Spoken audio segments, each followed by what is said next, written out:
Alléluia. Le Dieu que nous servons est élevé au-dessus des cieux. Chers internautes, chers amis, chers parents, chers frères et sœurs, bonjour. Je suis la sœur Senami du ministère prophétique Ororo No. 1. Aujourd'hui, nous sommes à un nouveau numéro de l'émission Les anciennes choses sont passées avec un frère, c'est un frère en Christ, c'est un frère du ministère. Bonjour frère. Oui, bonjour sœur. Présentez-vous s'il vous plaît. Je suis Arif Chito, étudiant à l'université de Paris. Frère Arif, dites-nous alors, qu'est-ce qui a changé dans votre vie? Qu'est-ce que le Seigneur a fait pour vous depuis que vous avez foulé pied sur cette terre de témoignage? Merci, sœur Senami, de m'avoir donné la parole. Auparavant, bien avant mon arrivée dans le ministère prophétique Ororo, j'étais un musulman fervent. Je méditais la parole de l'islam.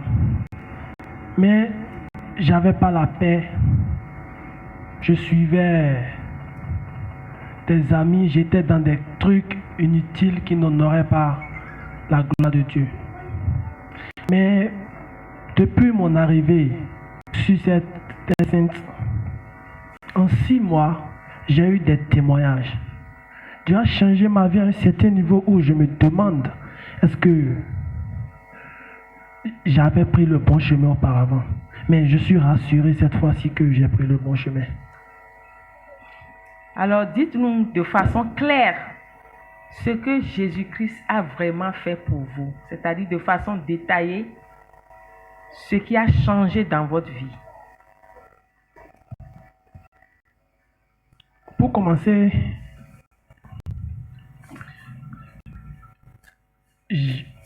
j'étais un candidat l'année passée, l'année dernière. Mais j'étais tourmenté par des esprits de famille qui voulaient m'empêcher d'atteindre mon objectif. Il y a eu des temps où j'apprenais, mais arrivé en classe, je ne sais pas ce qui se passait, mais les maux de tête commencent. On a eu à faire des marabouts, on a eu à faire des féticheurs pour changer cela, mais sans réponse. Jusqu'au jour où une dame nous a invités sur cette terre sainte. Le même jour que je suis venu ici, j'ai reçu ma touche, j'ai reçu ma délivrance. Et j'ai reçu une prophétie qui disait que j'allais aller au bac et que j'allais réussir avec une bourse, une mention. Étonnant, je me disais, pourquoi est-ce que je n'avais pas vécu cela dans l'autre religion? Juste en ce moment, j'étais encore tourmenté du fait que je quitte comme ça ma religion pour autre religion. Mais il a installé une paix. Ce Dieu a installé une paix en moi et m'a prouvé vraiment qu'il est Seigneur. Et cette prophétie s'est accomplie. J'ai eu mon bac et ces maux de tête que j'avais, ces maux de tête bizarres, ces rêves bizarres qui me disaient que je n'allais pas réussir à mon bac, tout a disparu. Et je suis allé, j'ai composé et j'étais sûr, confiant que j'allais avoir cela. Et à la fin, j'ai reçu ma bourse et à l'heure où je vous parle, plus rien ne me tourmente, tous ces esprits sont partis. Et je suis content de ce Dieu car j'ai su qu'il y a une vérité. Il y a un Dieu qui existe. Être chrétien pour moi est une fierté. J'avais pris le mauvais chemin auparavant, mais je sais qu'il a encore d'autres plans dans ma vie. Vous disiez tantôt que l'homme de Dieu a prophétisé sur votre vie que vous allez réussir à votre bac. Est-ce que cela s'est passé?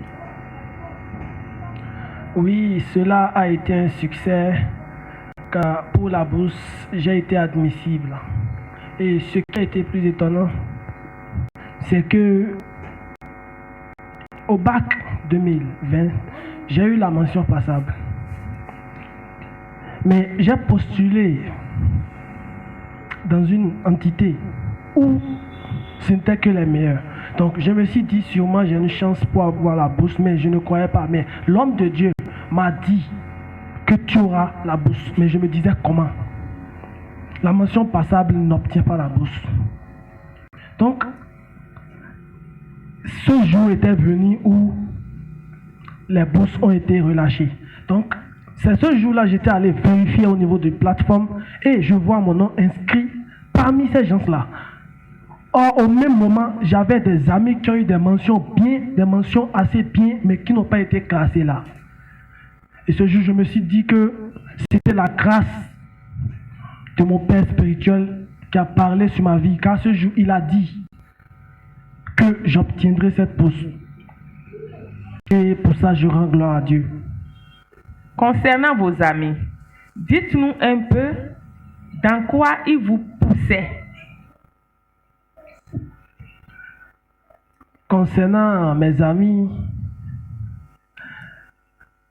on adoptait des habitudes vraiment qui ne sont pas bonnes. Il arrivait même parfois où on sortait la nuit, on prenait des motos, on faisait des désordres dans la ville. Et je me disais, est-ce que, auparavant je croyais que cela n'avait pas de conséquences dans la vie. Je me disais que c'était la jeunesse. C'était la jeunesse. Vaut mieux en profiter de la jeunesse que de rester comme ça. Donc, mais depuis que j'ai connu ce ministère, depuis que j'ai connu ce ministère prophétique, c'est bizarre. Comme par magie, tous mes amis, tous ceux qui m'entraînaient dans ces trucs bizarres, se sont écartés de moi. Au fait, Dieu a pris le contrôle. Ils se sont écartés d'eux-mêmes et je me suis demandé, mais comment ça? Moi qui prenais mon temps à aller dans ces loisirs, à aller faire ces trucs, à sortir, je ne trouve même pas le temps pour aller voir mes amis aujourd'hui. Car je suis tout le temps dans sa parole. Je suis tout le temps serviteur. Et je suis vraiment content pour ce changement car il a changé ma vie. Il m'a élevé. Il m'a élevé. Il a montré à ces personnes qui me voulaient du mal, ces personnes qui ont tenté, qui ont voulu me faire échouer, qu'il est au-dessus de tout. Et il m'a encore une fois prouvé que j'avais suivi un mauvais chemin durant tout ce temps.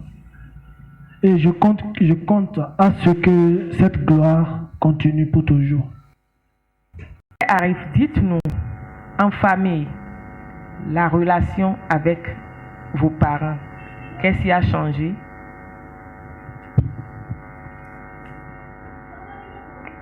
Au départ, c'était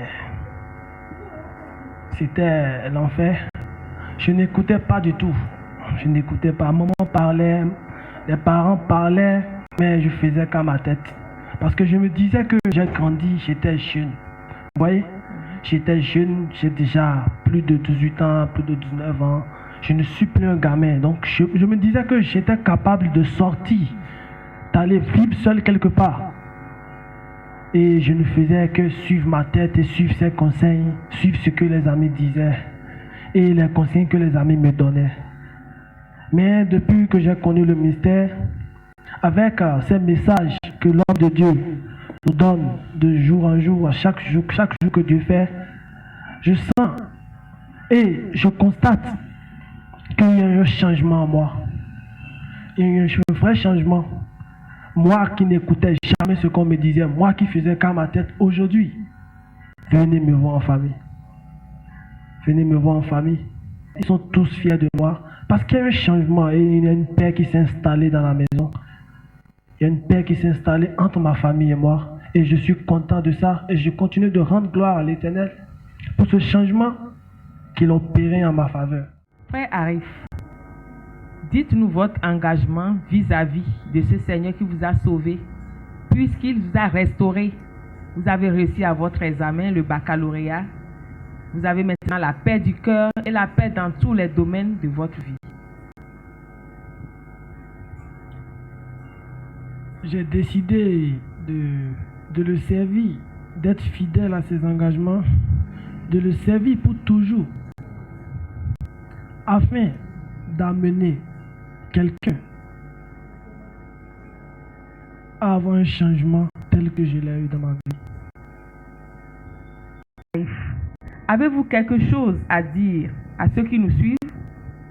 Oui, j'ai quelque chose à dire.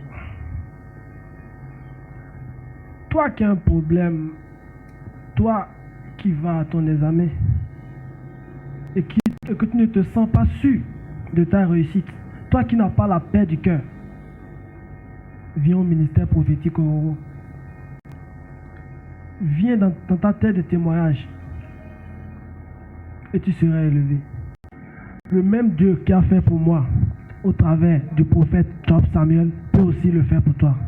Merci. Merci frère Arif d'avoir accepté notre invitation.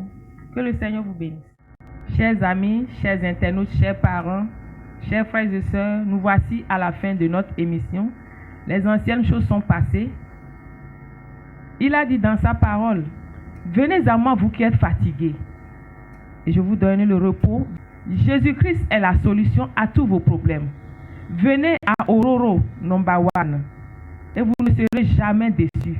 Venez recevoir votre prophétie. Venez recevoir la solution à tous vos problèmes. Jésus t'attend et il veut te sauver. Rendez-vous pour un prochain numéro. Au revoir. Bye bye. Que Dieu vous bénisse.